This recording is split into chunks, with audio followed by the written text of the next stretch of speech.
It's motorsport, but not as you know it. Test yourself and your everyday road car.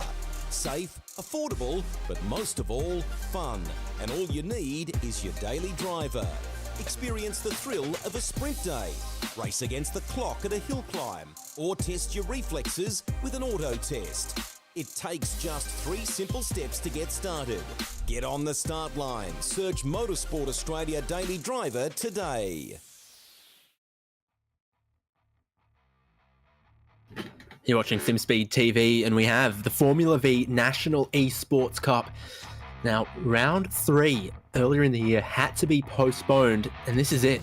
Running round 3 at the Barber short course. This time, we've already had round 4, technically. This is the delayed round 3, puts them slightly out of sequence, but what it does give us is back-to-back weeks of Formula Vee National Esports Cup action. And it has been some of the closest, most ferocious racing I think you ever see on iRacing. I'm David Haynes, joined by Scott Rankin. Scott, a week ago at Canadian Tire Motorsport Park, I think we both nearly lost our voices. You were probably a little closer than I. Should be good once again here at Barber. Well, I think voices, most people tried to lose their minds. We saw the all-famed pass in the grass. Not once, but twice. 4 wide worked the first time. The second, well, let's take another bite of that cherry. But for tonight, we'll maintain our stay within the North American part of the world, right here at Barber Motorsports Park, well famed for its running in the IndyCar series in real life racing. That's what it's known for. It's a fantastic circuit actually to drive around. To drive it on the edge, there is not a meter of space left over. It's basically like Bathurst, but the walls are 1.5 miles away. It's beautiful, it's picturesque. There's hills, there's valleys, there's a whole bunch of different bits and pieces. Tonight we're only doing a shorter section of the track, but that turn 1, 2, 3 complex, my word, does it create awesome racing. Yeah, I think this is called Short A. There's a great museum here, lots of elevation change, quite a handful of blind corners. It will be a little bit slower average speed than Motorsport, but your key overtaking opportunities are absolutely going to be into turn number 5. And also, my goodness, have I seen a couple sneaky moves happen on the way into turn 15 here. Driver behind's not expecting it. They open up the inside into that final corner, and you can have a little bit of go of it, trying to take the line away from them. And the way that these Formula V's race, it's oh so close. It's always pack racing. I suspect the pit straight here is long enough that we might see a couple moves happen in towards turn number 1. From this map, it looks really easy, but it drops away massively right at the point of braking and turn in there.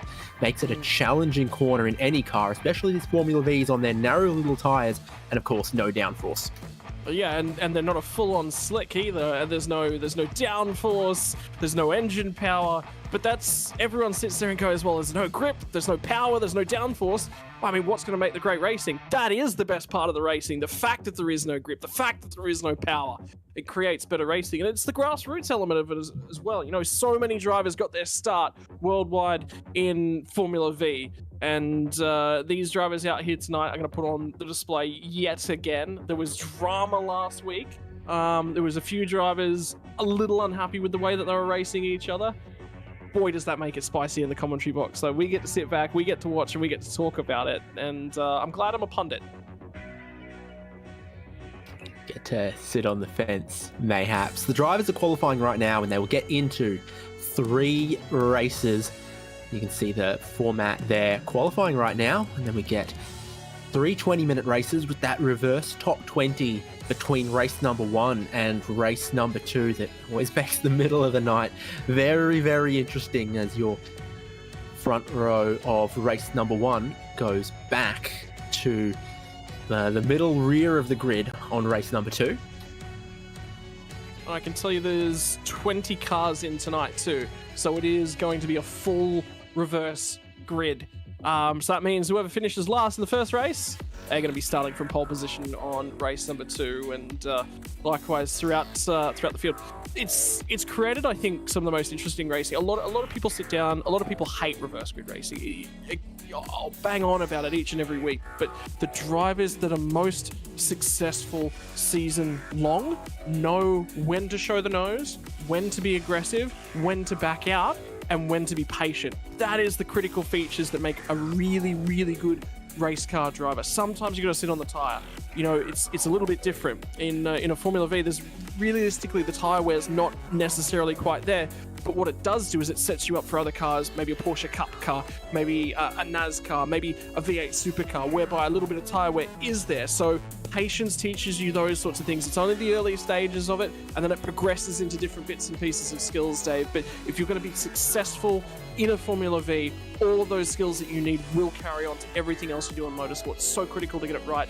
And the more I've dived into iRacing, the more I've dived into sim racing, in general, the more I enjoy these lower formats, the slower, because again, it takes a race brain to be successful. Well, we'll take a look at championship standings, and it's a funny one, given that technically this is round 3, but we're 3 rounds completed, and this is the points after all the racing we've seen to this point. Looks like things went quite well for Kyle Ridley in the big picture at Motorsport. Things were very close at the tippy top of the championship until a week ago. Now, Kyle Ridley with a little bit of a lead ahead of Lee Partridge, Sam Chapman. Caleb Ballack has kind of gone backwards to 4th in these standings by the looks of things, and then Thor Tuller, Brody Watts, Cam Edwards, Trevor Hearn, Cameron Dawes, and James Russo as the top 10. Plenty of points on offer here at Barber though. And it looks like almost everyone is done with their qualifying at this stage as well. Yeah, I think Ray Oliver's just about the only driver that hasn't necessarily set a time, and he's actually gotten an off track and blanked out both of his qualifying laps, so he is done. Everyone has run through their qualifying times and set all their laps that are available to them. I think critically there was Caleb Ballack obviously has, for me, been the standout driver if you're going to sit down and talk raw pace. But at the same time, on the other side of things, he's been one of the most inconsistent drivers. He's very aggressive. And you can be successful like that as a race driver, but you're going to make a lot of enemies along the way. And last week, I don't know a driver that he just didn't get on the nerves of. So that means when you're looking in a race like this, when you're looking around and you're going, hey, is this someone I can support? Is this someone I can get a little bit of draft off? He's now 1 versus 19. Where the other guys, they might be 4 or 5 versus 15. You know, they might have guys that are quite comfortable working together. Don't forget Trevor Hearn and Brody Watts, how really well they worked together as teammates in that race number 2 last week. Absolutely critical from them. Got out there, did what they needed to do, didn't squabble, used their heads. Return of John Merritt as well here tonight. Won season number 1, back for season number 2. And I mean, I'm interested to see what he's got for us. He's put it on P2, man. That's a good qualifying effort from him. We also saw Sam Chapman is using this as an extended practice session, of course, amongst all of the chaos at Canadian Tire Motorsport Park a week ago. He came through to be the points round winner there and very well featured inside of that top 10 and in some good form at the moment as far as the racecraft is concerned. And that's always the balance to be struck across this style of racing, is the out-and-out raw pace and speed versus that racecraft, that risk versus reward, as they like to say in other motorsports commentary, but also trying to focus on consistent results, maybe more than drastic results.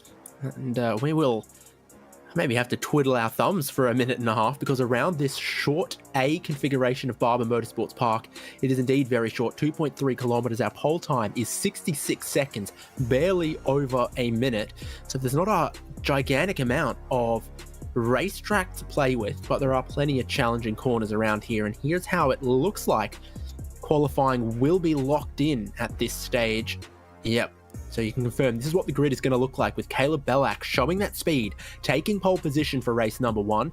We'll be starting on the front row though with John Merritt, and you can see how close the times are from there on backwards, measured in the hundreds and thousands of seconds. Sam Chapman and Kyle Ridley, row number 2, and then Brody Watts and Lee Partridge, Thor Tuller, James Russo, Matt Anderson, Trevor Hearn. A lot of our top 10 championship names in the top 10 on the grid. And then behind them is Cameron Edwards, Cameron Dawes, Alex Newton, Franz Estebauer, Sean McKenzie, Matthew Harriott, Stephen Butcher, Tony Baker, Jordan Ballack. And we are going to see Ray Oliver start out at 20th, I think. Any surprises in the back half there for you? I think maybe Alex Newton potentially. Yeah, Newton actually showed a lot of pace in one of the races last week. He set himself up really, really well. Franz Esteban was probably a little bit further down than I think he would have liked. Stephen Butcher, I mean, a second off the pace. The two guys that are actually right at the back end of that, Tony Baker and Jordan Bialek, like, they're 1.8 seconds and 2.2 seconds off the pace, respectively. But Tony, he's 8/10 away from the car ahead of him. So that says to me he's struggling quite a lot. And then from Jordan, he's another 4/10 back from Tony. So those guys either struggled massively in terms of their qualifying. The other guy, I remember we talked about, didn't actually set a time, was Ray Oliver. He would be quite frustrated with that. I think he would have been looking for a time a little bit further up. Ray hasn't had as much access to the sim as he would have liked lately, so he is a little bit rusty coming in here. Has changed line of work, so now he's in a fly-in, fly-out style of work. So he's not able to consistently access the sim. I think this is the first week he's actually backing on it. Again, this will take us back through the grid and you'll get an idea of who's who. Caleb Bellack in the Pioneer DJ car on pole.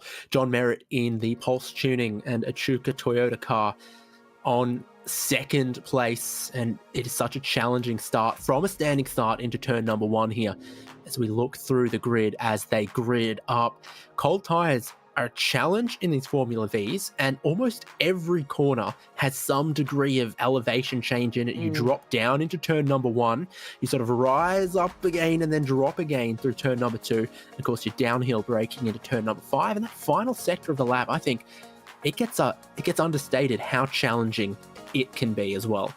Yeah, everything's uphill and down dale, basically. It's your perfect English countryside, only in North America. So, but no, Barber Motorsport Park is right up there on my must visits worldwide, because it's challenging, it's technical, and it's not on a lot of people's radars. It's a really, really underrated circuit, a little bit narrower, but the Formula V's make it look, well, about as wide as an airplane strip. I think the dimensions of the track match the dimensions of the car for the racing that we're going to see tonight, totaling 60 minutes of racing action across 3 20-minute races. The 20-second starter signal has been given. Most of the drivers are getting ready on the grid. Pole position here gives you the inside line into turn number 1, which could be important. But again, the track then immediately flicks back to the right-hand side for turns 2 and 3. Lights are on, drivers are ready to get going for round 3 of the Formula Vee Esports series. Lots of air-cooled smoke in the air, a lot of tyre smoke as they drop the clutch and get away. And from 4th on the grid, massive launch there. Sam Chapman's going to drop back from his 3rd on the grid into 4th potentially, as they are only just getting up to speed as they go through turn number 1.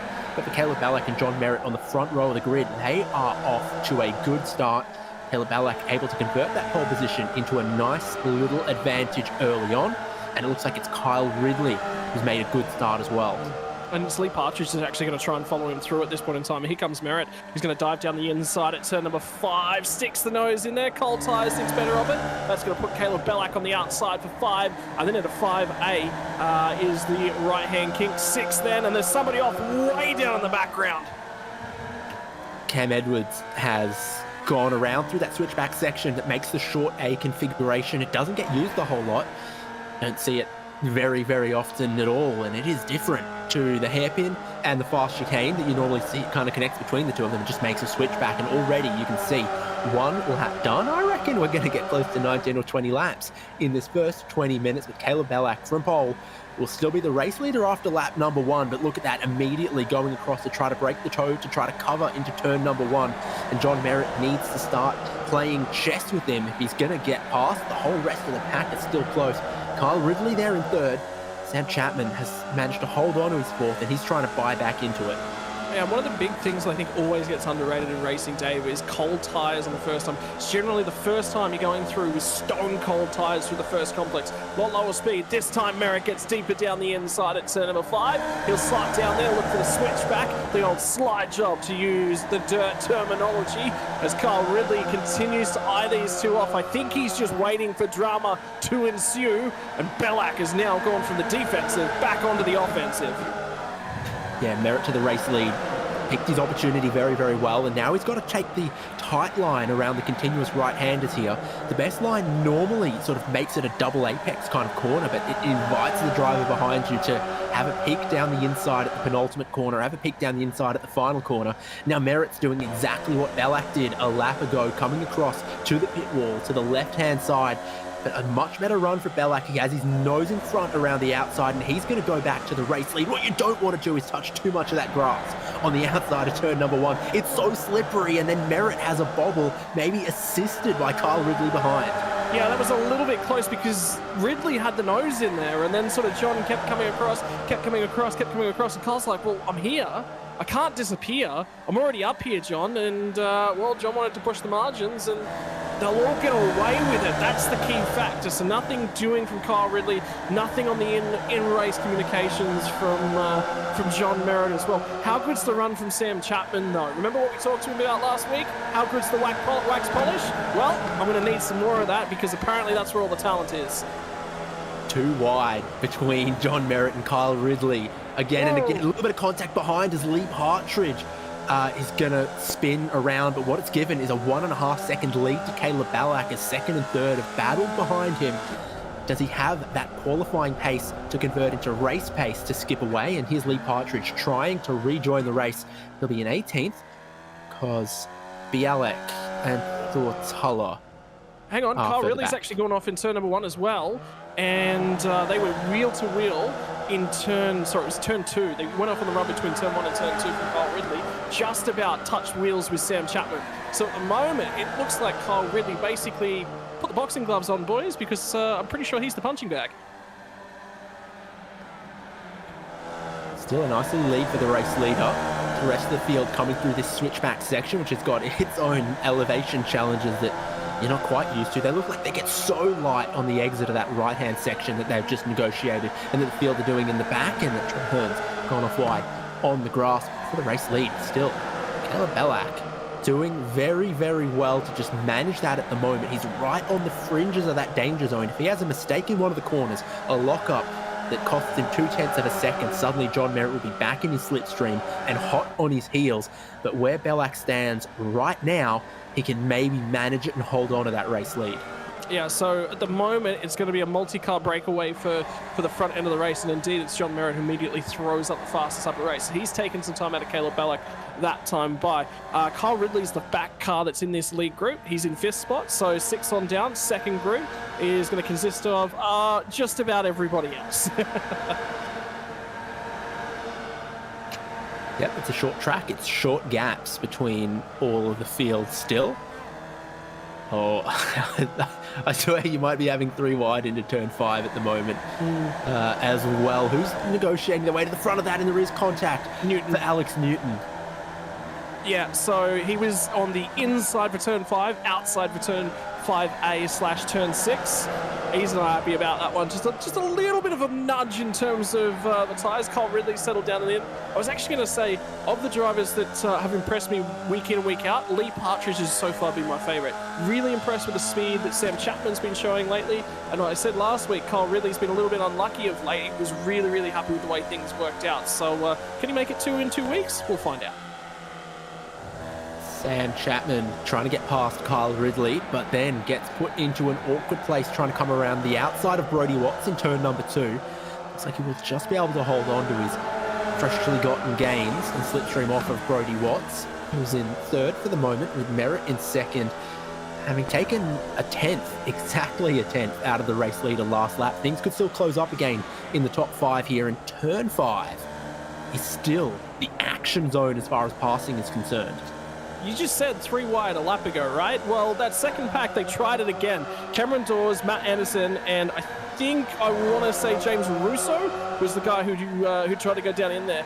Cam Dawes that time gets a little bit out of the way through 5A and 6. Unsettled, lost all the momentum. That let Matt Anderson back through. It is on back here. It is indeed on. Big contact between 3 cars. They all go off. We get some aerial wheel-to-wheel contacts, throwing cars around.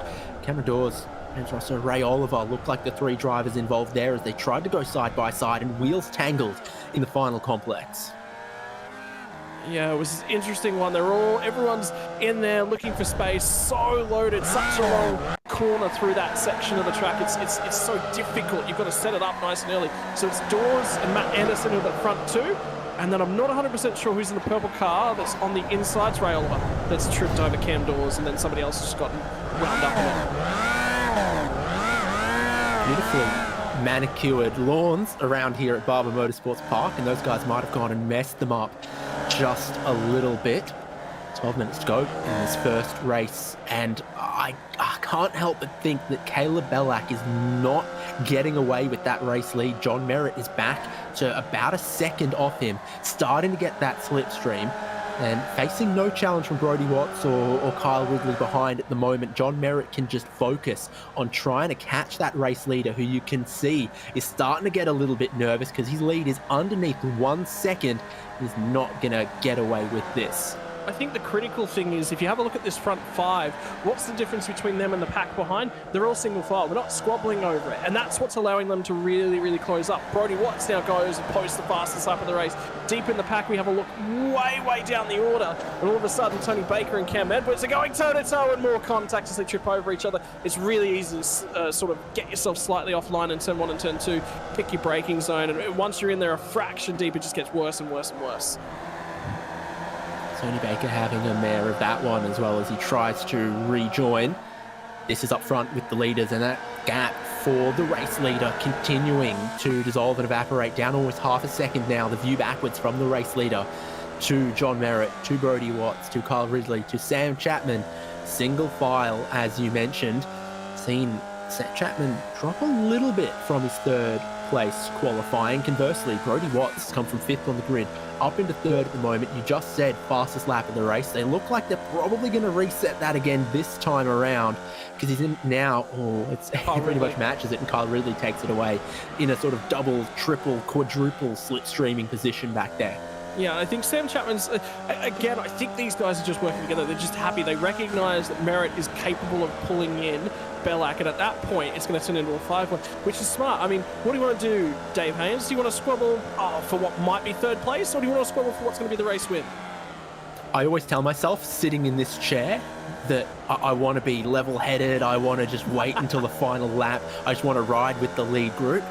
So easy to say when you're sitting in the comfy chair and you're not side by side with your boxing gloves on, ducking, weaving, stepping forward and back and thinking, oh, the race lead's just there. And you can see John Merritt now looking around the outside for that race lead, trying to force Caleb Bellac off his preferred line, off the line that got Bellac that pole position.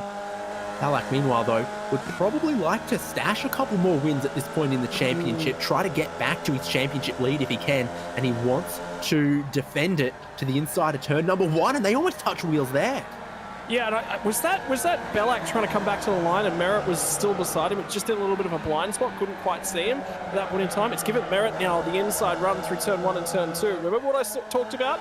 You need a few allies out there on the track. Well, Brodie Watts and Caleb Bellac are not going to be friendly towards each other tonight. Bellac is going to go from leading this race to third place. It might become fourth place. Now he gets the draft. Brodie Watts is going to go to the outside of John Merritt, and Kyle Ridley backs out. Sometimes you need a Timon to your Pumbaa. Brodie Watts is going to come through into second place at the moment. That looked tactical from Merritt to try to box in Caleb Bellac just a little bit, give Brodie Watts a good opportunity, and suddenly put Caleb Bellac right back into the pack amongst the Wolves and Lions with Kyle Ridley, Sam Chapman, and Brodie Watts, who has been one of the big movers so far in this one.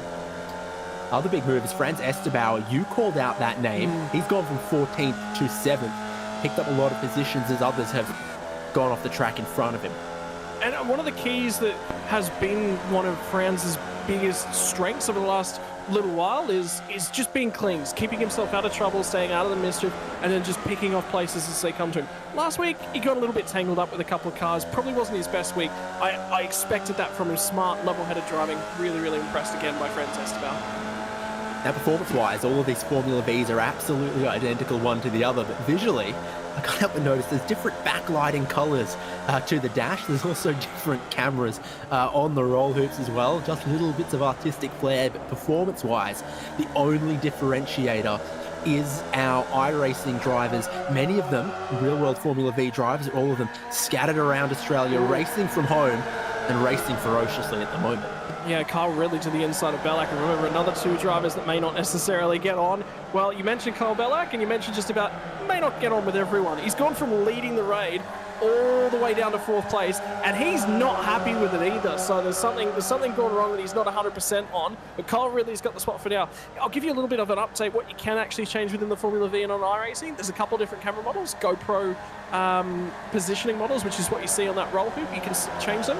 The dash colors that are available to the drivers as well: grey, cyan, blue, green, yellow, red, and purple. Got a fave there, Dave? I don't mind a little bit of cyan. And I think one of the cameras that you get on the roof, it's either a GoPro or it's one of the AIM Smarty Cam systems that can then pair in the telemetry with the dash. I've driven a car with one of them once. It's a good system.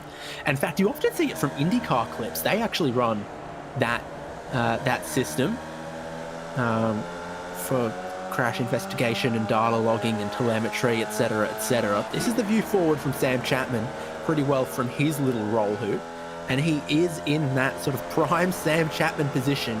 Not going to let the lead get away. I can see it, but I'm also not going to get tangled and throw away a good top 5 result.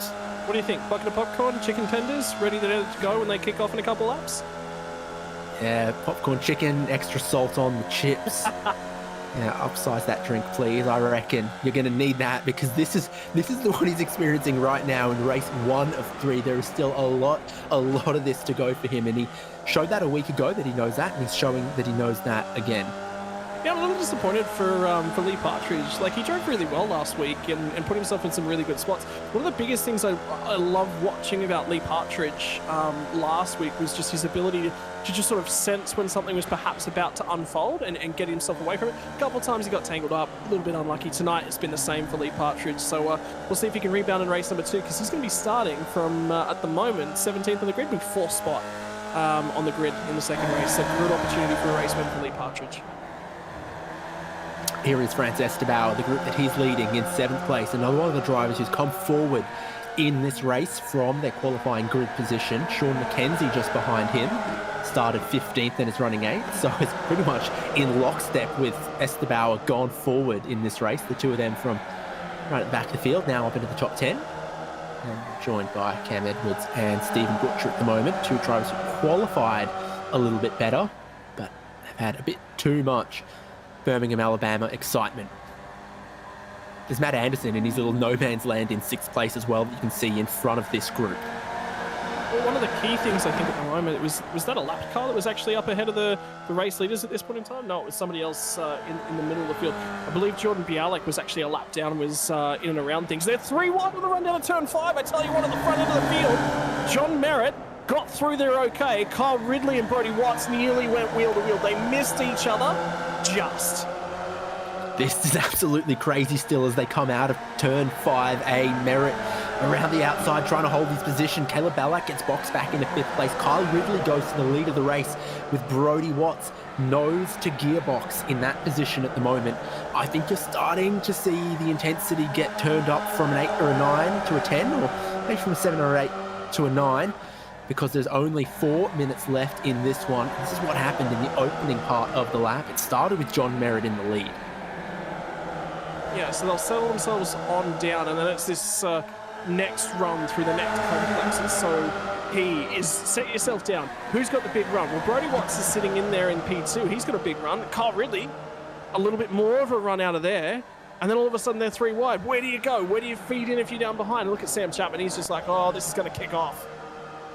And it's still going on as we come back to the live pictures. Kyle Ridley, middle of the road, trying to defend his race lead as they reach the same part of the track. On Merritt on the tight line coming out of 5A. They really get light and unloaded there. Even at that slow speed, they rise that crest. And if you've still got a bit of turning to do, the car looks like it gets really mega super floaty on them. Deceptively challenging. Cam Edwards, who's challenged France Estebauer for that 7th place. So Edwards, we called him out in 9th place not long ago. We looked away, we looked back, he's up into 7th. Yeah, what a drive from Cam Edwards on his way through the field. Mega job for him. The driver that is +7 at this point in time. I didn't actually expect this one out of Stephen Butcher, but he's done a phenomenal job. 17th in the grid, up to 10th place. What a drive. You'll take that every day of the week. Ray Oliver got tangled up a little bit early on and settled himself down. He's grabbed 6 spots up to 14th. It could have been more for Ray Oliver. A little bit of a frustrating night at the office in race one. Only 3 minutes left, only 3 laps left for all of these battles to sort out in race number 1. Then we take the top 20 invert, which is almost a complete invert, basically it is, of the grid into race number 2. For the race lead, John Merritt is looking to go down the inside, really gets loose on the rear, cuts across, takes that race lead and tries to drive off square on the exit. Kyle Ridley a little off his preferred line, didn't get a good drive off in the short run into this next part of the track, and that puts Brody Watts all over him as well. 2 laps to go. This really is start to count backwards and say, no, I think I can pass into turn number 5 on the last lap, so I'll sit back now and next lap try to make sure I'm second or third. But if everyone's thinking that, then it means that Sam Chapman and Caleb Ballack are going to get a wriggle on this lap. Well, that's it. I mean, it's track position. You can't get 5 spots on the last lap. You can't do it. So you're going to have to grab at least 1 or 2 of them now and then think about how you're going to set themselves up. The critical thing is John Merritt actually checked them up right there. He backed them up. He's looking for an over-under, looking to get a good drive off and back everyone up just a little bit. And remember, Caleb Bellack qualified on pole, was the fastest of these guys. Sometimes being the fastest driver doesn't automatically net you the race win. You've got to be smart, you've got to be brave, you've got to know when to send it, and you've got to know what your margins are. And, well, I think Caleb's getting a lesson in that over the last 2 weeks. I believe you also need to know when to hold them and when to fold them as well.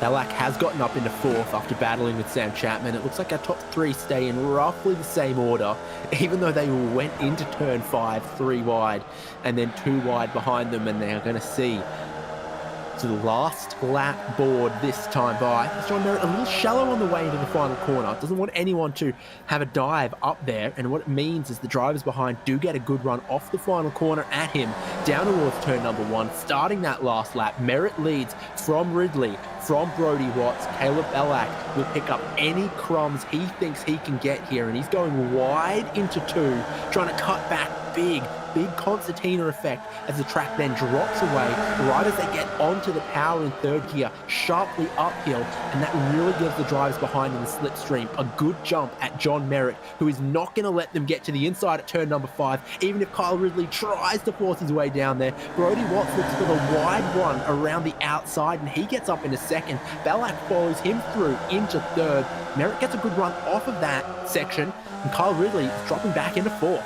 Yeah, and you have a look at the way that Kyle drove that. He just thought, there's a gap that's going to open up here. There's a gap that's going to open up here. There's a gap that's going to open up here. Oh no, it didn't open up, and he's gone from 2nd place back to 4th. That's really good positioning from John Merritt. He left enough of a gap there to say that there was half a car length. He effectively covered about, 1 3/4 of a car width to the inside of the track. He didn't cover it perfectly, but Kyle would have had to be really, really brave to go down the inside there.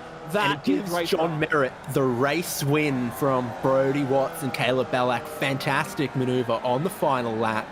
John Merritt picks up a win. Brody Merritt and Caleb Ballack in that group behind there.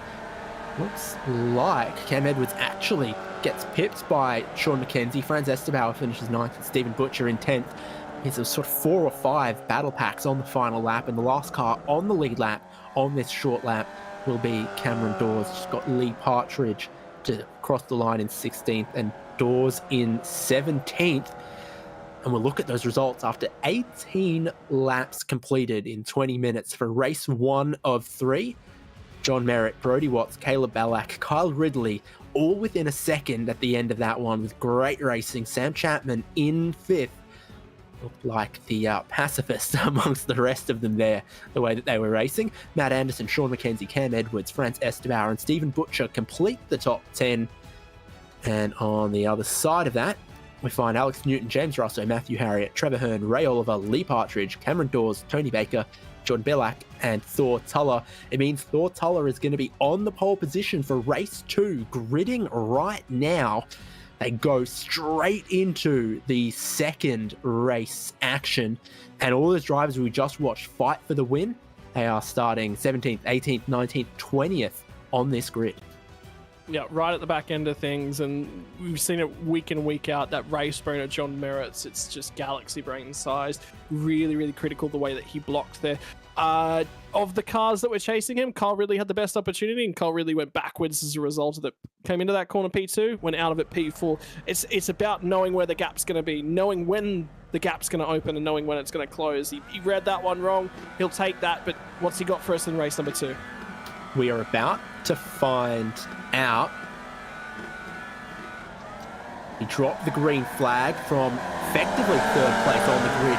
What a mega launch from Lee Partridge, who goes straight through into the lead of the race. Looks like we've lost 2 drivers.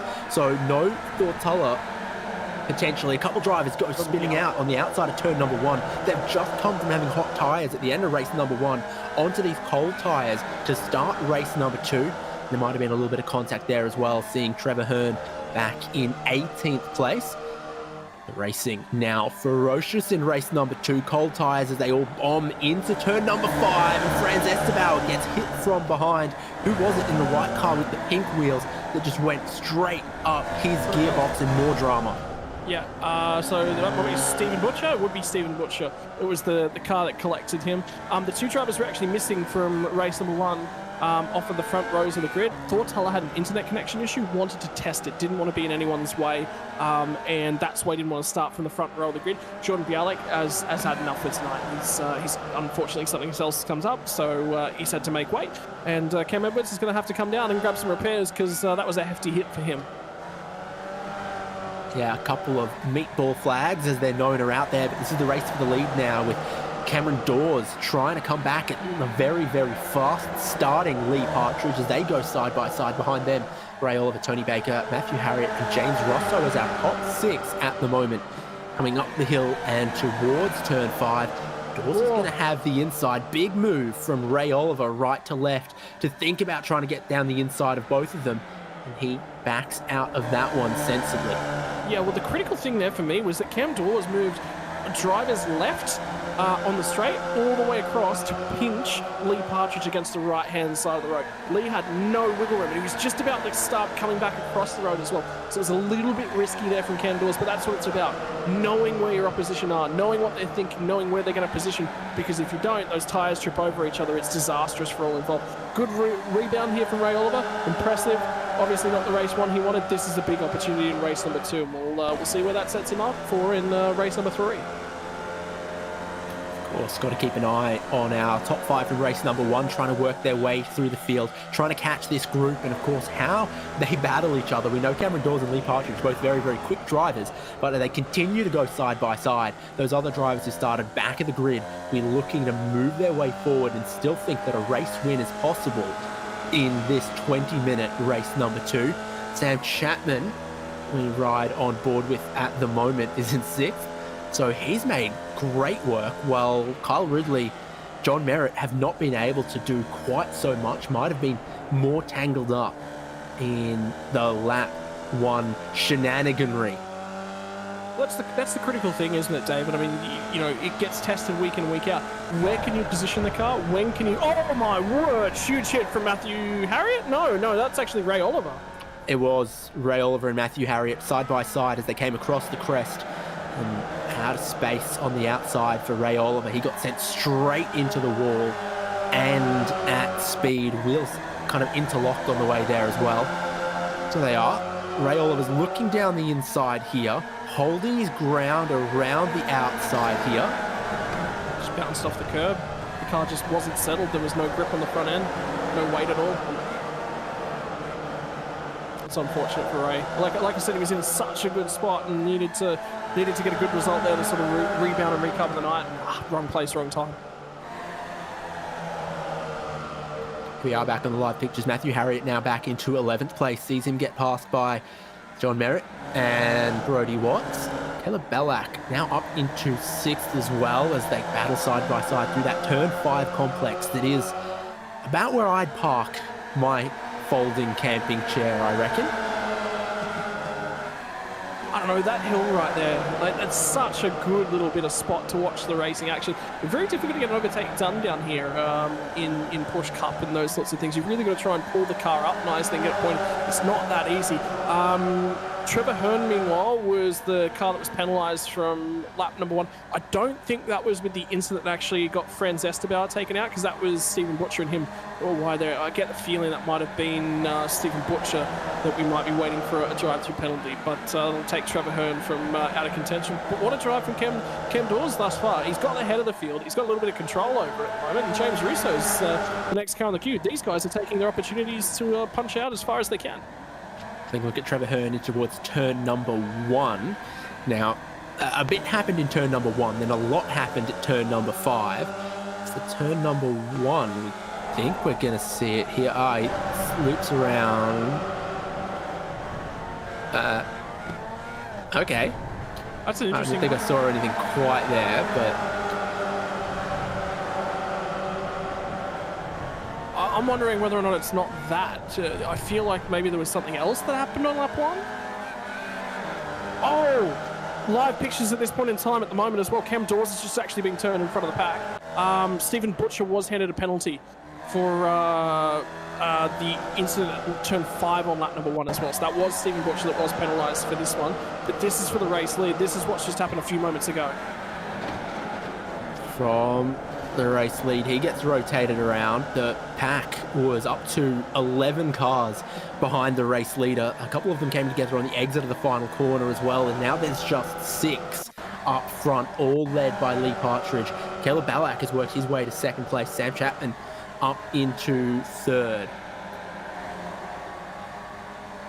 So there was another incident for Trevor Hearn, because we were looking at that one and going, there's no penalty there, but there might be another one here. No, Trevor's just having an off night.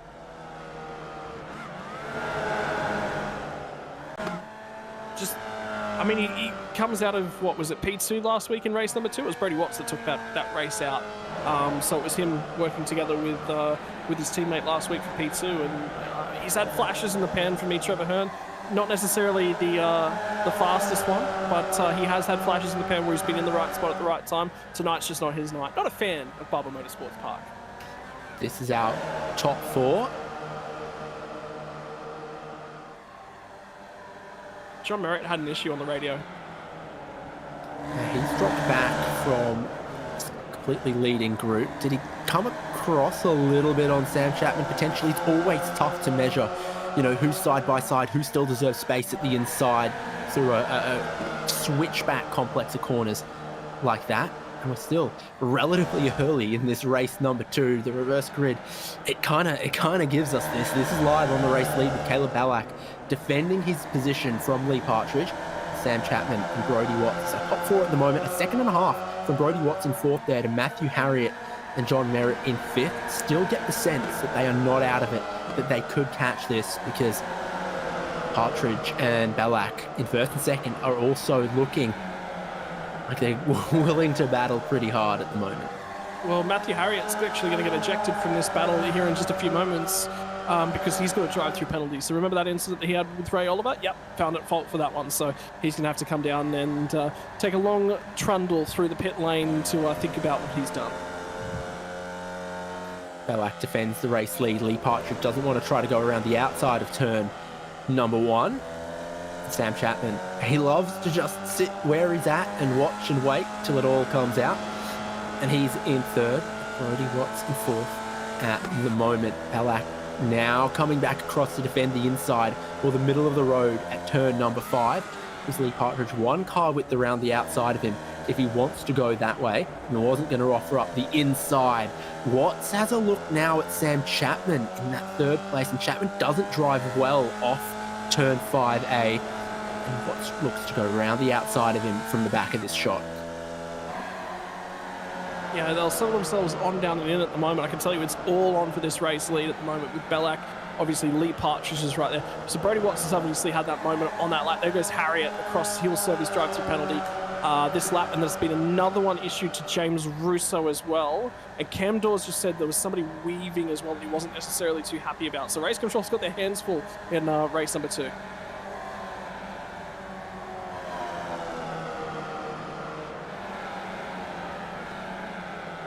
So we are now approaching the halfway point of the middle race of the evening, and therefore the halfway point of the evening. No more reverse grids to come after this one. How they finish race number 2 is how they start big feature race number 3. Chapman not looking to pass Brodie Watts, hoping that Watts will keep moving forward and catching the race leaders who are in close touch there, Belak and Partridge. How many positions has Belak gained in this one? Officially started 18th on the grid and now leads. We know 2 cars in front of him didn't grid, so theoretically it's more like 16th on the grid, but still he's worked his way up to the lead of the race. It's holding on to it that is the tough part now.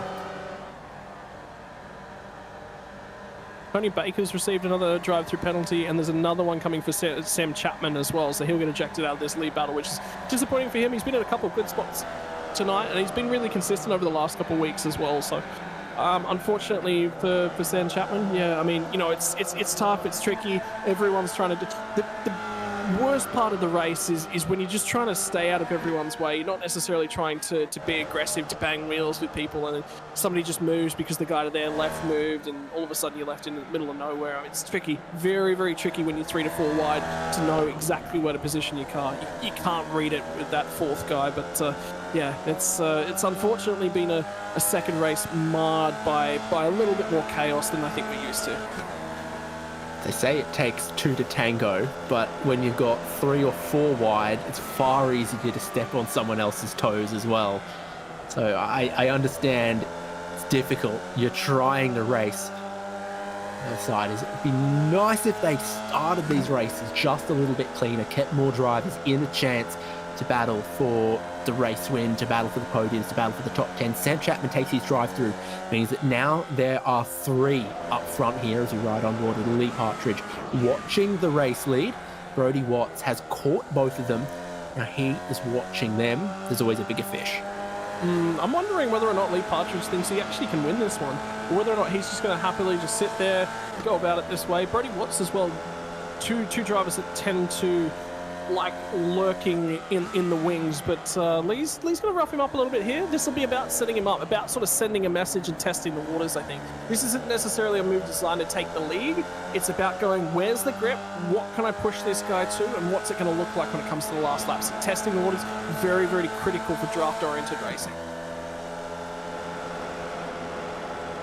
Always different lines here. The double apex right-hander, the leader can never quite take the line they want, and those behind get a chance to just get into a little bit of clean air in the middle of the corner, cut back and carry speed into the penultimate corner, and then carry some off the final corner as well. Caleb Belak is going to offer up the inside line to Lee Partridge, who can't get down the inside there. Brodie Watts now looking around the outside of the long right-hander that is officially numbered turns 2 and 3, even though it looks like one corner to me. Officially, this is turn 4 at the top of the hill, and we head towards turn 5, where all the action has been across all of the racing so far tonight. Brodie Watts has his nose in front to the inside of Lee Partridge, but not game to break as deep in there as Lee Partridge can to defend and hold second place. Yeah, I think he's just watching, just lurking. Let's get a little bit closer before we go toe-to-toe. I think the other thing is they want to make sure that they can sort of make sure that John Merritt is not necessarily going to get involved in this one. So just taking a fraction deeper into this race, make sure John Merritt's out of it, and then they'll sort of crack on with it. You know, much easier for John Merritt to get back at these guys if they start squabbling, going too wide everywhere right now. He'll have a chance. Well, if they wait until the final 2 laps, it won't really have a chance. 6 minutes left in this race, and you can do a lot in 6 minutes, like 3 packets of 2-minute noodles, for example. And that's what we've got in front of us. Not noodles, 6 minutes of action with 6 laps to go in this one. Fastest laps of the race have been a little slower in this race than the previous one. Track is heating up, it's getting a little greasier, and I wonder if that's also making things a little more challenging as well. Sam Chapman has rejoined in 7th place ahead of Franz Estebauer, and Lee Partridge continues to chip at Caleb Belak at the race lead. Plenty still happening to the end of this one, and also every position sets the grid for the final race of the night as well.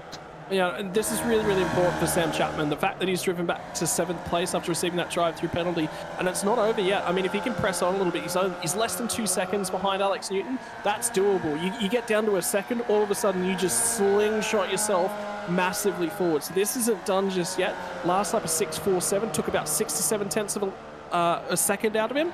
He's getting closer. He'll be there before the end of the race. 6th position in race number 2 may be very, very important for Sam Chapman's night.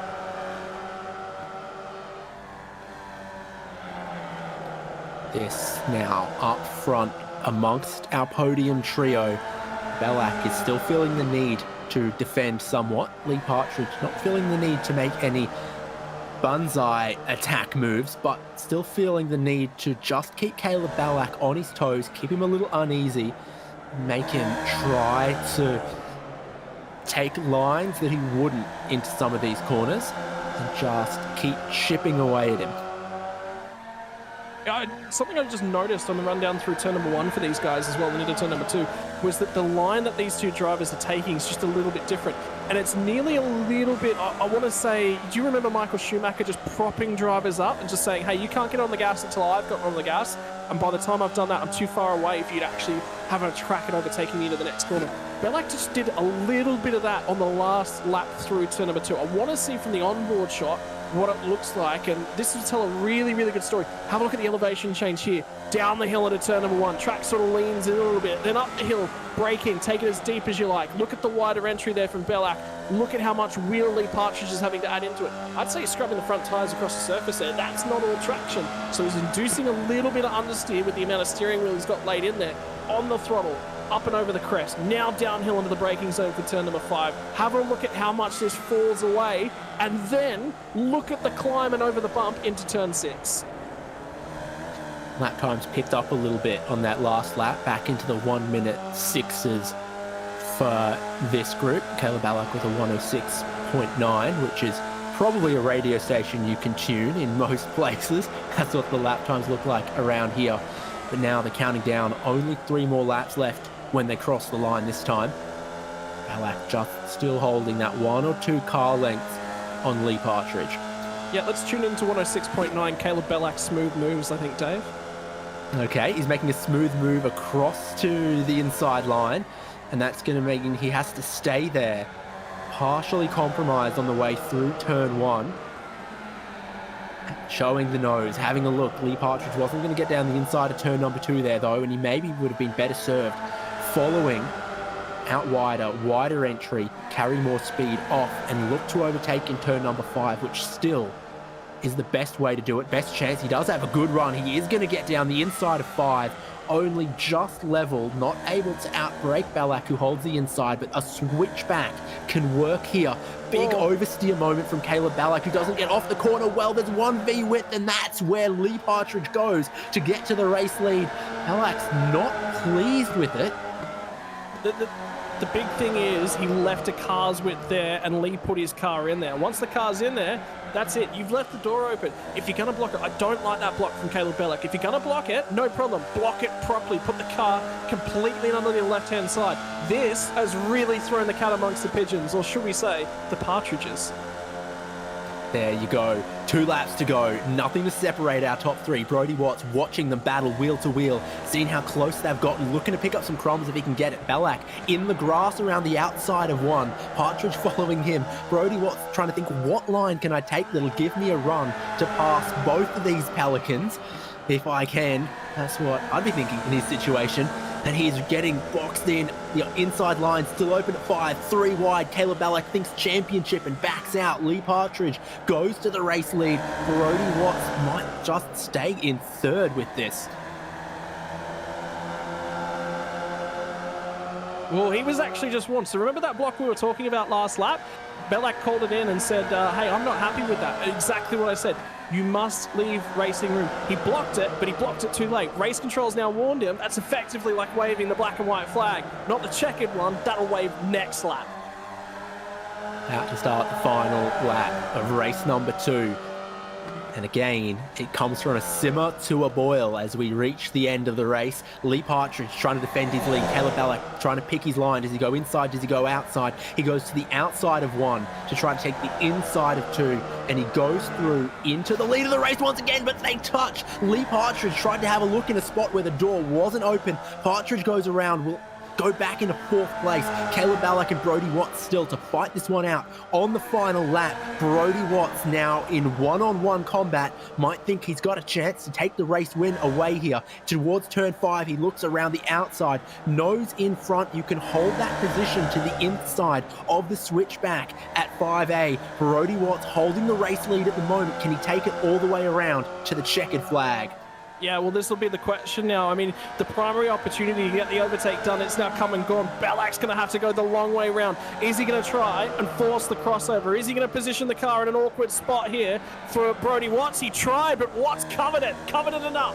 Now it's going to be to the final turn. Watts is going to take 2 reverse grid races in 2 weeks at this rate. Has Ballack got anything for him at the line? He's going to run out of time. It's going to be Brody Watts, 2 from 2 reverse grid races in the back-to-back double header from the Northern Hemisphere. He's out in position. He waited for the crumbs and he picked them up. Brody Watts, the race win, as Caleb Ballack and Lee Partridge made a little bit of contact. John Merritt snuck across the line for a podium, and they are going to have a bit of a drag race between Matthew Harriott and Cameron Edwards. And Matthew Harriott will have that one by 5 thousandths of a second, 15 thousandths of a second. Still not much.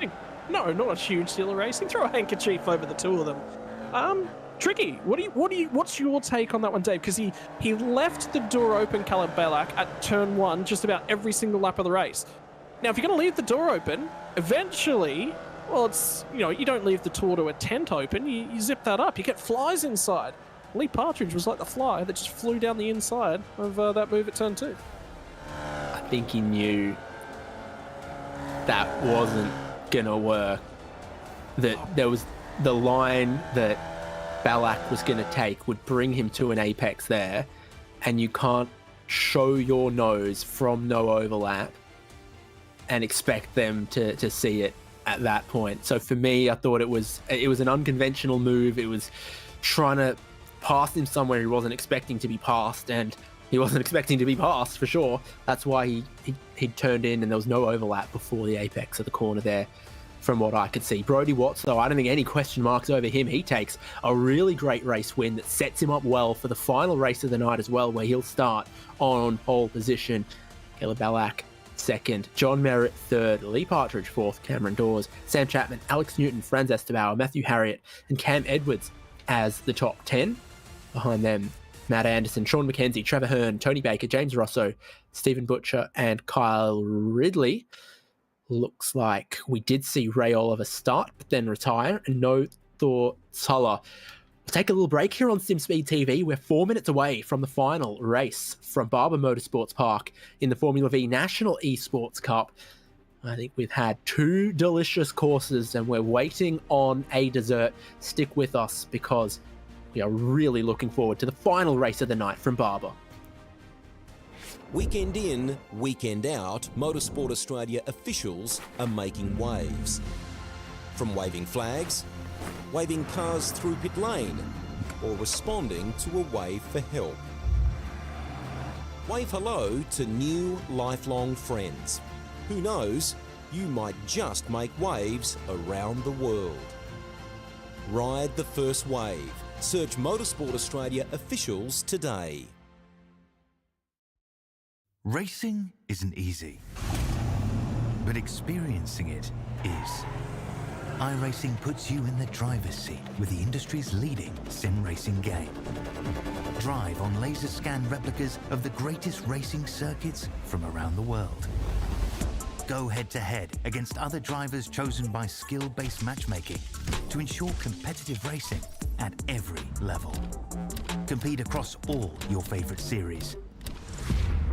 In officially licensed cars, engineered to deliver the most accurate driving experience possible.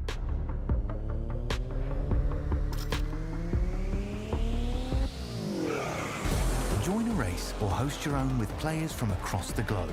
race against the computer, or in a league with friends. Feel the thrill behind the wheel. Visit iRacing.com.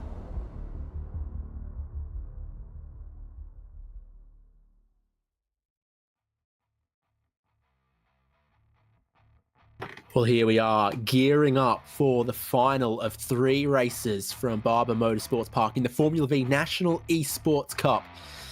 And we've got to thank all involved in this championship, Southern Cross Esports and their administration and race control roles, an official Motorsports Australia Esports Championship, and supported by VRace Experience, Echuca Toyota, and giant Mandurah. They've only got one more race. They start in the order they finished race number 2, and that means all of the spice we have just seen at the end of race number 2 will be on again in race number 3. Caleb Ballack starting in second, with Lee Partridge behind him in 4th.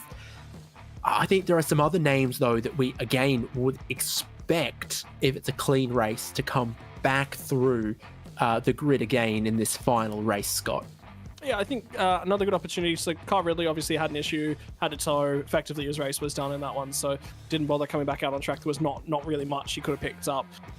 So he's going to be a long way down there. Ray Oliver off alongside of him. Those two are ex-teammates, not anymore. It says so that they're both Frog Leap Juice Racing drivers. I can tell you that Kyle Ridley's moved to Vermilion Motorsports recently, so a little bit of a change of direction from him, but they're still really, really good friends, both of those guys. So they'll work together for sure. It's been a tough night at the office for Thor Tuller.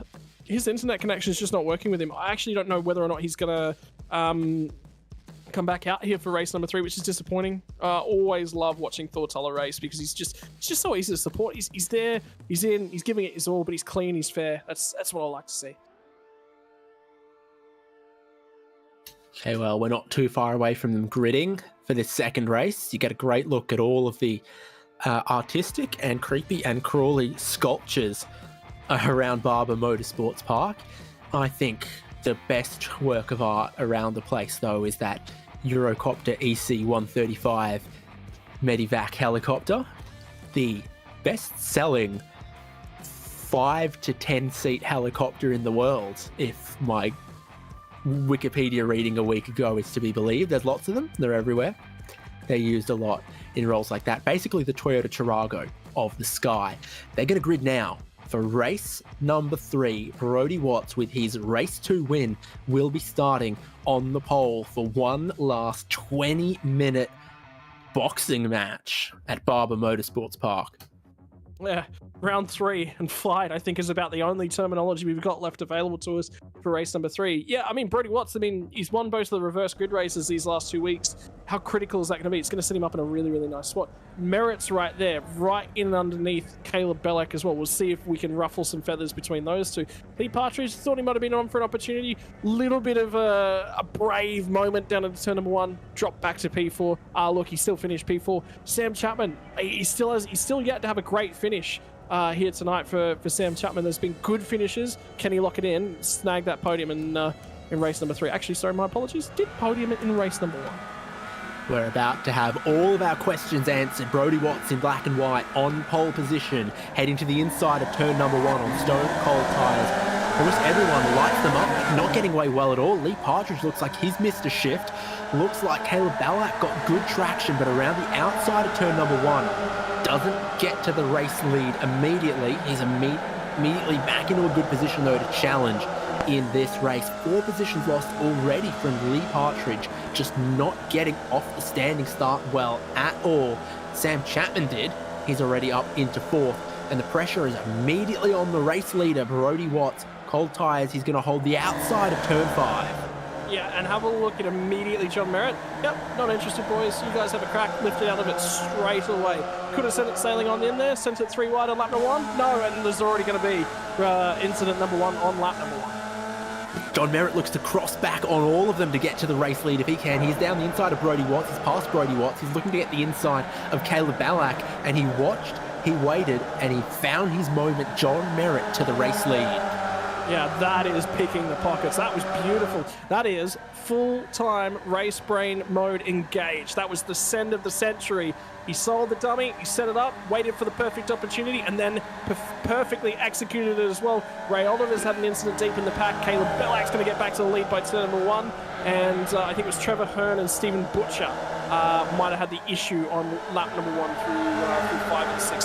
Turn 7, I think they were both off before.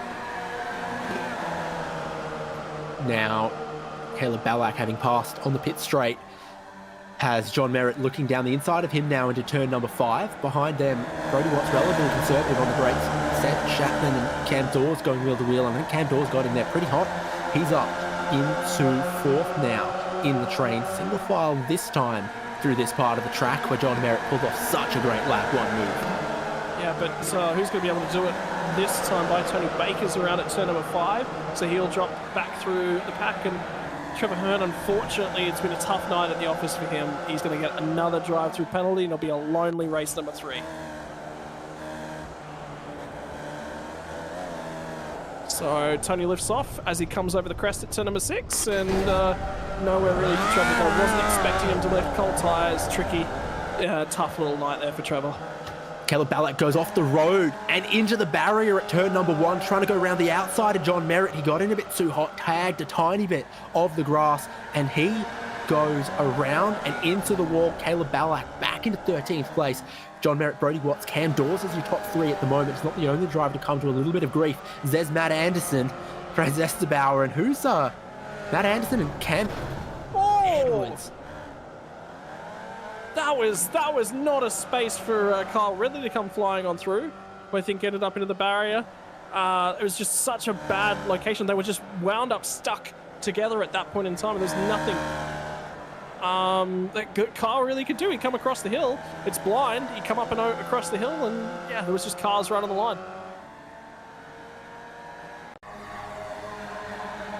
Having a look again at what happened to Caleb Ballack around the outside of John Merritt. Just enough space to give it. Oh, he finds a bump in the runoff as well. I think that's what done him in the end, is that bump in the runoff. And at the same time, this is what happens elsewhere. They just get tangled up within each other, and then they spin at the same time. And the differences between real-world motorsport and sim racing motorsport is that sometimes your 0s and 1s, they can get crossed. That doesn't happen in real-world motorsport. And you can see why Kyle's annoyed. I mean, he just doesn't understand there's a car coming backwards there. And I don't know what he could have done, and I don't know what those guys could have done, because they've got to become unstuck. But it was just wrong place, wrong time for Kyle. It is being tough for him tonight. Always something happens to break up the 18-car fight into a leading group, and you've just seen some examples of it. It's 6 cars up front at the moment. John Merritt and Brody Watts, Cameron Dawes, Sam Chapman, Lee Partridge, and Alex Newton as our top 6 at the moment. Yeah, good job by Alex Newton. Remember last week, he had one of those races of the 3. It was just a phenomenal drive from him. He set himself up for it here in race number 3 this time through. See if Sam Chapman's wax and paint job is going to do the work again for him here tonight. Gets him up into 3rd place as he almost went around the outside. Cameron Dawes there. This is a good opportunity for Alex Newton. I'm really looking forward. I've probably just done him an absolute disservice and given him the commentator's curse. So he's in a great spot. I'm looking for a good finish. I'd love to talk to Alex Newton for when he's being on the podium on race number 3. Whoa! Cameron Dawes goes off the road, has a wiggle in turn number 5 and doesn't recover it. Now he's in a super awkward place, having to wait and wait on a whole heap of cars. There's Caleb Ballack. Despite the nasty bump in the outfield, a little graze against the Armco, now running back in 9th place. I think that's important as far as championship is concerned, that a big problem like he had doesn't become a DNF. It still counts as a top 10. Yeah, that's the critical thing. Get back in there, take the points whenever and wherever you possibly can. I mean, have a look at Kyle Ridley tonight. You know, he's had a torrid night at the office. He had a margin, right? He had a huge margin at the top. It's probably one of the biggest margins we've seen thus far throughout the season. He's going to tumble down through there. Bellack's probably going to grab him, even though Bellack's not going to have a great race number 3. He's already had good race number 1 and race number 2. So point standings are going to be critical. And remember, after tonight, we're only 4 rounds in, so there's still a lot of racing to go on season number 2. I'm guessing before we let you go tonight, we'll probably have another look at the calendar as well. But it's 5 cars now. Oh, soon to be less. Lee Partridge spins around and he tags someone. Didn't catch exactly who, but dramas again. That turn 5 is getting slipperier and slipperier. Track temperature is rising as we've gone race to race to race. And that must be James Russo? Newton. No, it was Newton. Newton? Oh, okay. Oh, damn, I did put the mockers on him. Wow. That's just a bummer. And yeah, they've both got damage enough that's going to require the backup car for race number 3, unfortunately, for both of those drivers. So that's disappointing. I mean, for Lee Partridge and Alex Newton, that was, again, Newton was looking solid in race number 3, but for Sam Chapman, when the opportunity presents itself, you've got to be there to pick up the pieces, and he's done a phenomenal job so far tonight. Have you no one left in this race by the end, the way that you're going, mate? Like, yeah, who else can I kill? I mean, I've already killed Ray Oliver. I said, oh, look, it's good to see Ray Oliver back out there. That was the worst thing I possibly could have said for him. Stephen Butcher, yeah, he was probably a little bit deep in the pack. Yeah, he's even deeper in the pack now. Alex Newton, I am so sorry, buddy. I was looking forward to talking to you after another phenomenal race number 3. Do I have to talk about John Merritt now? Is this where I killed John Merritt's now? No, I think it's just important to remind everyone watching along that I'm David Haynes and you're Scott Rankin. I think we just leave him with that, and the viewers can make up their mind. Racing elsewhere in the field here, though, with Ray Oliver, Stephen Butcher. It's the battle of the pink car versus the pink wheels, and then Alexander Newton and Lee Partridge. They've been through the pit lane. They've got their repairs, and they're back out here looking for a finish. And Newton is sniffing around to try to get to the inside here. Oh, and he will. He is racy. Stephen Butcher wants absolutely none of it. Yeah, caution better part of valor. I mean, this time Alex Newton's going to have Lee Partridge working with him, unfortunately not working against him as he was earlier in the race with that little bit of contact. So if these two can tag themselves together, it's not like Ray Oliver's any sort of a slouch either. I think just out of practice is the best way to put it, I think. So anyway, we'll see. Ray Oliver's just had a torrid night. I mean, what more can you say, really? Sean McKenzie, I'm not going to say his name, but the driver of that 10 car is doing a great job in race number 3. Dear God, please don't put me in another black book of some drivers. Oh dear. Just in front of this, seeing Ray Oliver and Lee Partridge go side by side, but Lee Partridge has picked up a penalty for his spin and collision, so he won't be here much longer. It's not gonna immediately draw him out of this, though. By the looks of things, no, he will roll over and let them all go as he then looks to pit entry to serve that penalty. This is our top 3. Biggest sort of breakaway we've seen from the rest of the peloton to say such things. 7 seconds from this group to 4th place James Russo, Matthew Harriott and Sean McKenzie. So they can just bide their time in this top 3, and then maybe we'll see another absolutely hectic, frantic final 3 laps out of this race. You have been watching the Tour de France. Well, unfortunately... No, I've not been watching a single minute of it, but too many people in my life have. Yeah, look, it's been a while since I've actually watched the Tour de France, to be perfectly honest, but the Tour de Barber, I think, has been a little bit more interesting here tonight. Cam Dawes is starting to find a little bit of pace. Kyle Ridley's going to go with him and start to try and hopefully pick up some points at the tail end of this one.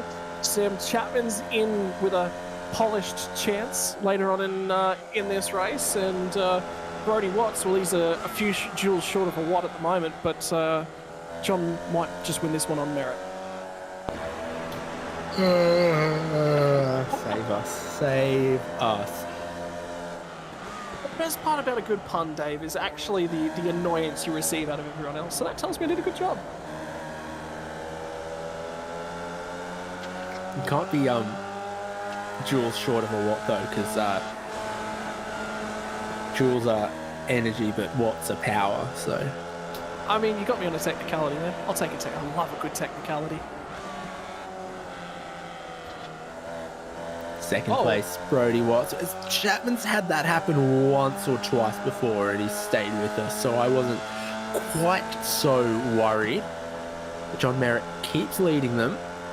Brody Watts, he seems to have that switch as well, where the first 12 minutes he races one way, and the rest he can find a brutal mode to come through and try to pick up that race win, but he doesn't drive like it's the last lap when it's not the last lap. He's got an on-off switch for that.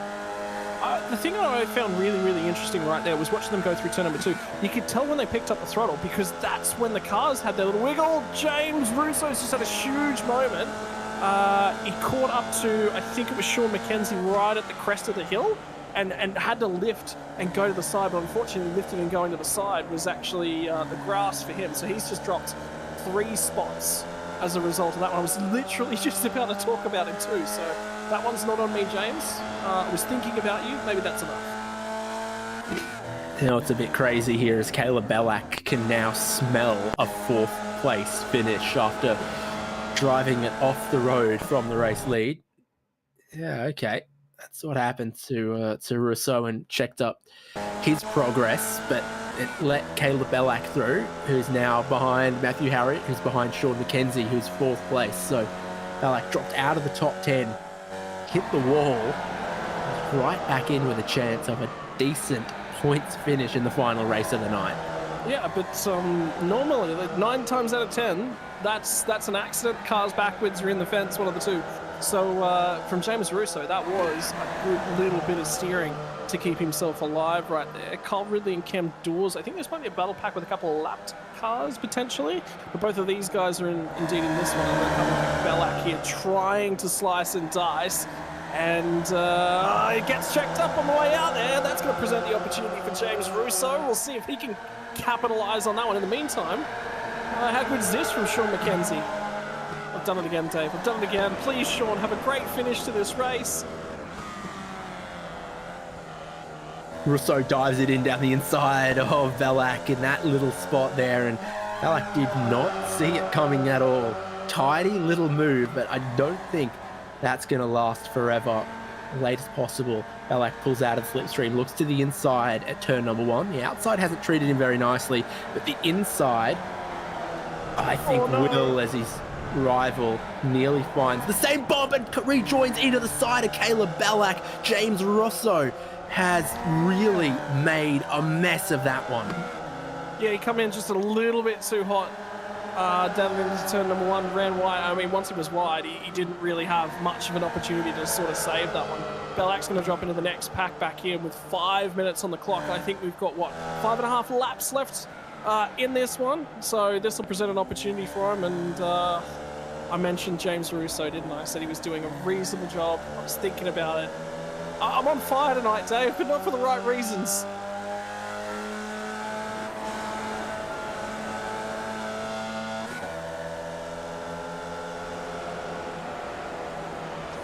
So, John Merritt takes them to 5 laps to go, a bit further back.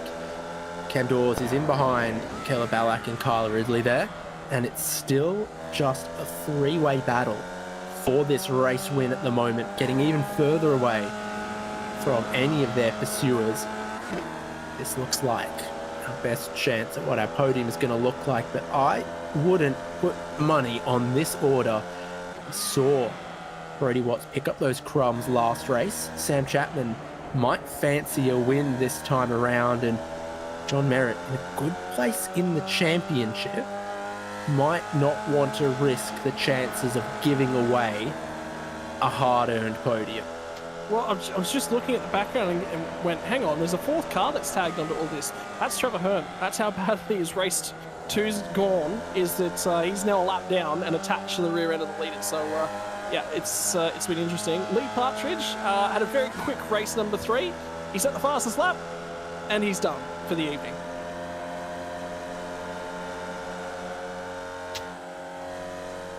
So again, the slipstream closing up the leaders towards turn number 1. The time rapidly running out in this one, and behind them, Sean McKenzie and Matthew Harriott, 4th and 5th, closing in as well. They've been given a little bit of breathing room by Caleb Ballack and James Russo, getting a little too well acquainted, and Ballack is getting well acquainted with Kyle Ridley and Cameron Dawes here as well through turn number 2, as they have a 3-way fight to the end of this.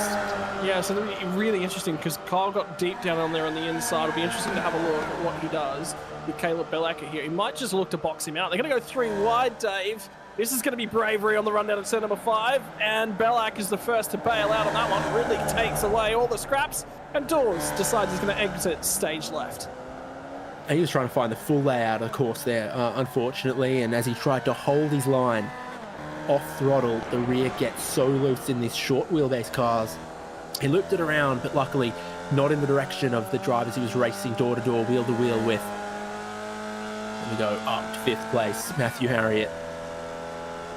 I've seen both of these gentlemen in the same room at the same time, and they know each other well. That means 2 things. 1, it means they should have good respect for each other and the good position they've found themselves in this race. It also means chance to rub it in who finishes ahead of who next time they see each other. Was it Sean McKenzie's Formula V that you managed to sit in? Yes. Yes. Okay, so clearly he's having another good night here, Dave. Did you sit in his Formula V yet again? No.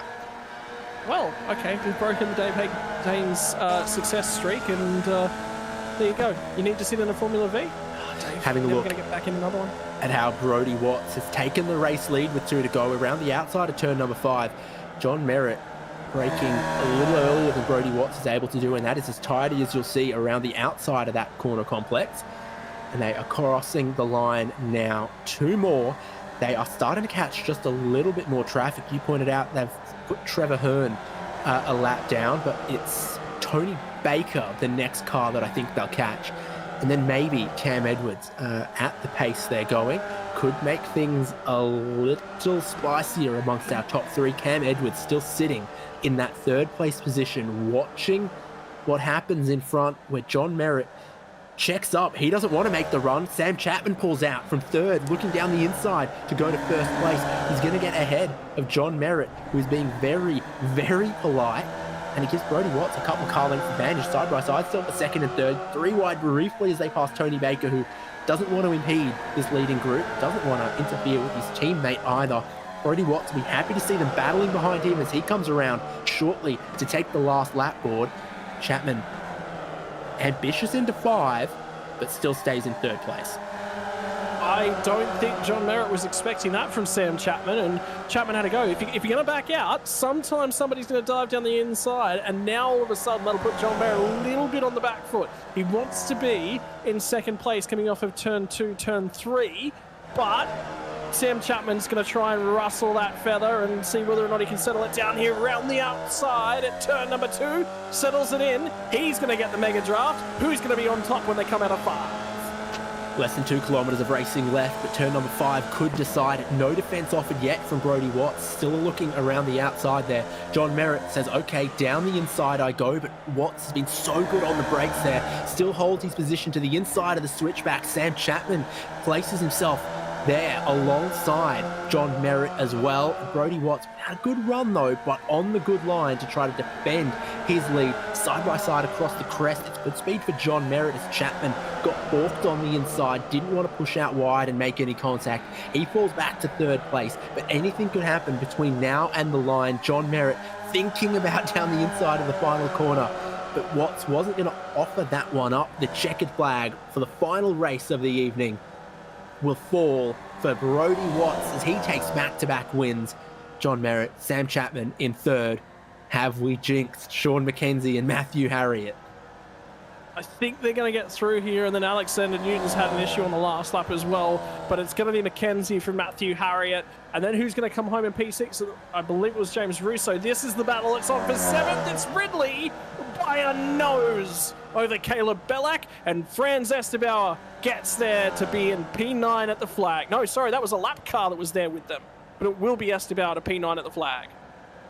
I think Ballack might have had just a little bit of damage still on his car, hurting his straight line performance, that he couldn't win the drag race despite a better run off the final corner.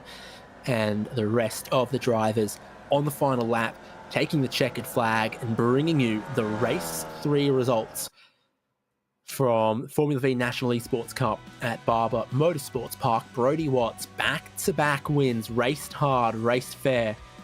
But boy, did he race hard. John Merritt, Sam Chapman, Sean McKenzie and Matthew Harriott in the top 5. James Rosso, Kyle Ridley, Caleb Bellack, like a yo-yo in this race, from the lead, outside of the top 10, back up towards 4th place, and then eventually finishing in 8th here. Franz Esbauer and Cameron Dawes were the top 10.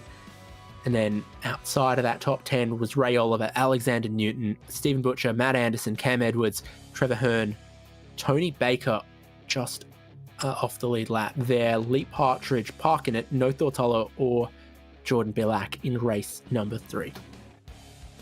Yeah, there's a few drivers actually I'm just hearing at the moment. Alex Newton and Ray Oliver actually just said that was awesome, really, really good fun. And John Merritt actually came across and said the same thing. That was really, really good fun. And that's what you want to hear at the back end of it. Is, you know, it was close. There was a number of people that could have won that one right throughout the night. And at the end, when they all go and shake hands at the end of it, that's sportsmanship. That's what you want to see when you go motor racing. But that spider on the right hand side, bottom right of that corner. Can we burn that to the ground, Dave? I'm done with this. Mate, you would need a massive newspaper to try to swat that thing. Let me tell you. And at the moment, I think we're trying to grab any of the drivers to see if they're available for an interview. Yeah, we'll take a look at the calendar as we wait, I reckon, Scott, because things have shuffled around a little bit as far as round 3 and round 4 were concerned. Round 3, which was this, had to be delayed, was meant to be June 22nd. I tell you, if you're watching us live now, today is not June 22nd, it's July 19th. So after Canadian Tire Motorsport Park a week ago rescheduled round 3, that means our first 4 rounds, our first half of the championship is complete. And you'll see us again in not too long on August 2nd at Alton Park Circuit without Britons. Britons is one of the chicanes, and that means more flat out, more speed, more slipstreaming, more pack racing, and one of those great British circuits. And then I like this run home after that. Sandown, Watkins Glen, Phillip Island, great tracks for Australian drivers, great tracks for the style of racing that these cars produce. We do have one of our drivers stopping by now. Brodie Watts. Tell you what, Brodie, that was intense. Both races. We were about to say you're the master of the reverse grid races because that's 2 in 2 weeks, but you went ahead and slapped race 3 on there as well. Yeah, thanks. Race 3 was there was a little bit of mind games there. There was a lot of sort of waiting for the end, and don't want to bin it too early or anything like that. But in hindsight, probably could have gone after it a little bit earlier. I always knew John had a little bit more, and it was just about making the pass at the right time. And I think really happy with the result. In terms of things, like obviously last week was a completely different style of racing. I mean, up and down, the tracks, the layout is somewhat similar. There was so much rise, so much fall here compared to Canadian Tire last week, but it was tight, tricky corners, a lot more heavy braking. Turn left, turn right, turn left again was basically the course of the night, man. It was just about who's in front at the exit of turn number 5. It's tricky, set yourself up, timing, man. It was just awesome racing, I think, all around. I think John encapsulated that for you guys as well.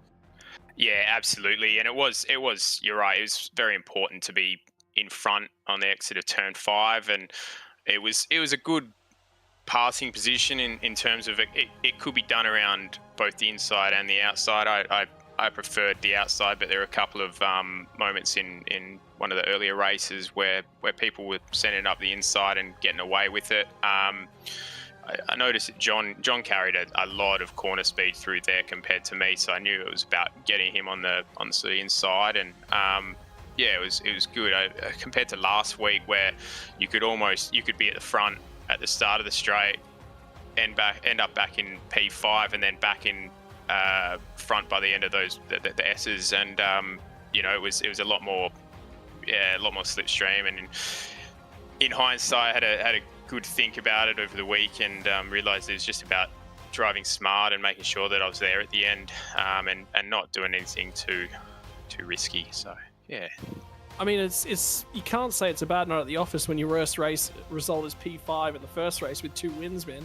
I mean, it's gonna be it was qualifying 5th and then 2nd, 1st. So your worst result was a 2nd place from three races there. I can't complain about that. Absolutely not. It should be a good points haul. I noticed that some of the other championship front runners were a little bit down the order, so hopefully I make up a few points up there because I definitely lost a few last week.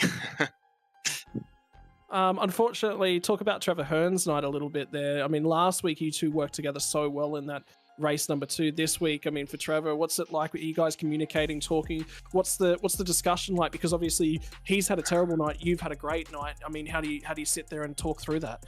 Yeah, absolutely. He's we're both pretty supportive of each other, and he was absolutely stoked that I came away with the P1, which is great. Unfortunately, his night didn't go as well as mine. I think he had a couple of issues with the curb on the inside of turn 1 in the second race, and then when you're right back there, there's such a huge element of luck in terms of getting back up through the grid, because there's so many incidents, and just the way everyone fans out and you're going 5 wide into a corner that can only really accommodate one car, you're kind of at the mercy of the gods.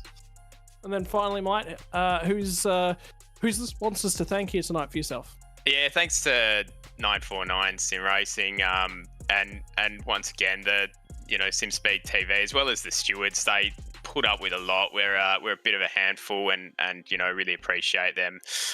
Really, they came down with the hammer a little bit tonight after last week, which probably deservedly so. So really appreciate their support and what they're doing, because it's not easy. Congratulations, mate. We'll see you again in a couple weeks' time from Alton Park. Thanks, Scott. How about our other race winner from tonight, and always on the podium as well? I'd say second best results. John Merritt will join us now. Race 1 win, couple podium finishes. Overall, a good haul from Barber. Yeah, no, it was good to be back in the series. So good couple of races, and enjoyed myself. Now, back-to-back rounds after the rescheduling, you'll be happy to take a week or so break before we then look towards the next round? Yeah, I missed last week, David. I was travelling, but mate, I'm happy to race every week now. I'm probably the opposite to the others, but it's always a good series. Enjoy it. Lock it in all the way to Christmas. Lots and lots of John Merritt. Pretty exciting run home in this championship as well, but you're mixing it up front and with some teammates in the grid as well to give some pointers to. Yeah, unfortunately, a few missing tonight. A couple of versions of man flu, and you would know what that can do to you. That's worse than the COVID, I think. So, a couple on the retired hurt list.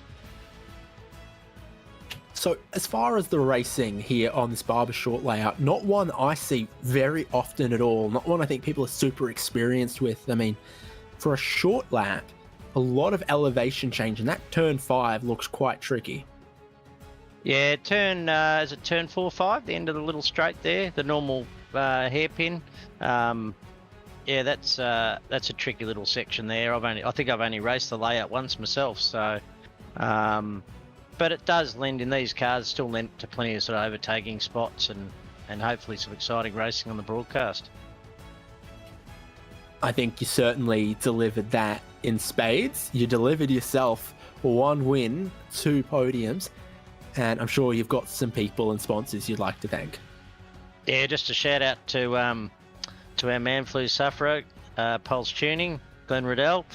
Hope you're back next round, and the rest of the Pulse team. Thank you. We go, John Merritt. Good results for him in this round, and there's one other standing by, Scott Rankin. Looks like he's got Sam Chapman. Mate, switch to a new paint job. You get the polish out 2 weeks in a row, and I tell you what, it's worked wonders. Yeah, it sure has. No, it was just a bit of patience out there today, but then, that second race, it sort of all opened up, and they were handing out flags like candy, and I did a bit of a number on John's car, so that was the end of that. But it was a great night out tonight.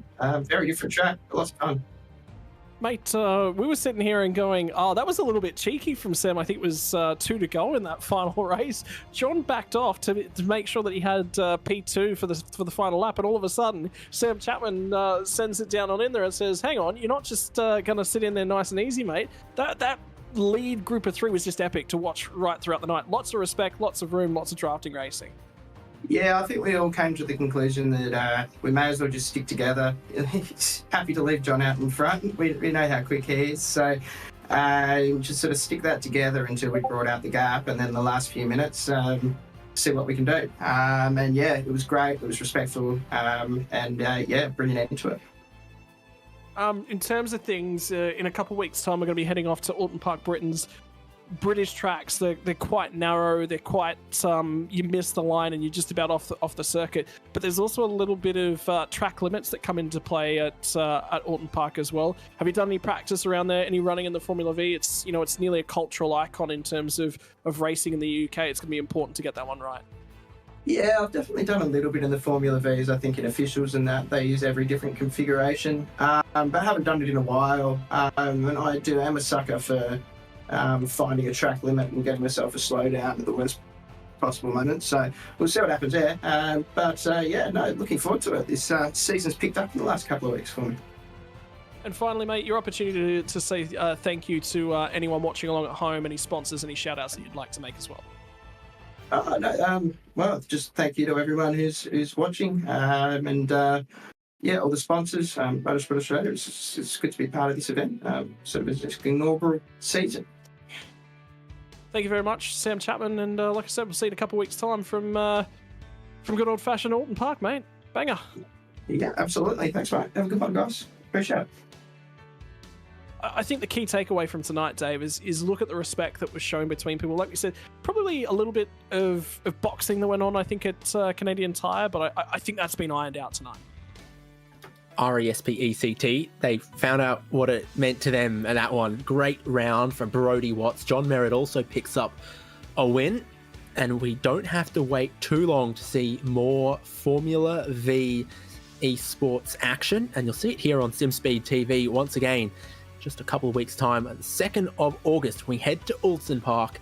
That will be good. Challenging track, but plenty of slipstreaming opportunity around there, and a challenge for the drivers to show their skill as we get into the back half of this championship and look to give out a championship at the end of the season. I've been David Haynes, Scott Rankin with me, Daniel Yeaman producing for us tonight.